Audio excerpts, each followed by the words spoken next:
இனிய வணக்கம். நாணுத்துற உரைத்தல் என்ற அதிகாரத்திலே நாம் பார்க்க இருப்பது 7வது திருக்குறள் 1137. கடலன்ன காமம் உடந்தும் மடலேறா பெண்ணின் பெருந்தக்கது இல்.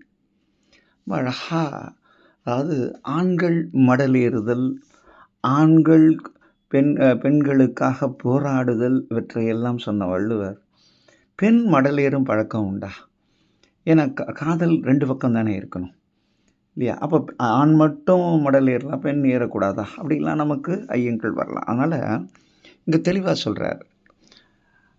இதை தலைவனே சொல்கிறான். கடலேறா காமம் உழந்தும், இந்த காதல் உணர்வுகள் மிக்க நிலையில் கூட பெண்கள் மறந்தும் மடலேறும் பழக்கத்தை செய்வதில்லை. அவர்கள் உள்ளத்தில் ஆழமான காதல் இருக்கும், இயல்பான காதல் இருக்கும், அன்பு இருக்கும், நேசம் இருக்கும், பாசம் இருக்கும், பற்று இருக்கும். ஆனால் அவர்கள் அதையெல்லாம் உள்ளத்தில் இருத்தி வைப்பார்களே ஒழிய அவற்றையெல்லாம் அவர்கள் அவிழ்த்து விட மாட்டார்கள், மடலேறி காட்ட மாட்டார்கள். ஆனால் அவர்கள் கடல் அளவு ஆழமான அந்த அன்பு என்றுமே அவளிடம் இருக்கும். மடலேறி வெளிப்படுத்துதல் அவரிடம் இல்லை. அது பெண்ணிற்கே உரிய ஒரு பெருமித நிலை என்று சொல்லுகிறார் ஆண் வழியாக. பெண்ணின் பெருந்தக்கது இல் என்றார். அதை விட வேறு ஒன்றும் இல்லை. அதுதான் அவர்களுடைய பெருமிதம். எந்த நிலையிலும் அவர்கள் அடக்கி ஆழ்வார்களே முள்ளுக்குள் தவிர அவர்கள் அதை வெளிப்படுத்தி தன்னை அவர்கள் இழந்து விட மாட்டார்கள். மனதை நிலைநிறுத்தி அதற்காக அடைவதற்குண்டான வழிமுறைகளை மேற்கொள்வார்களே தவிர மடலேறும் பழக்கம் அவர்களிடம் அறவே இல்லை.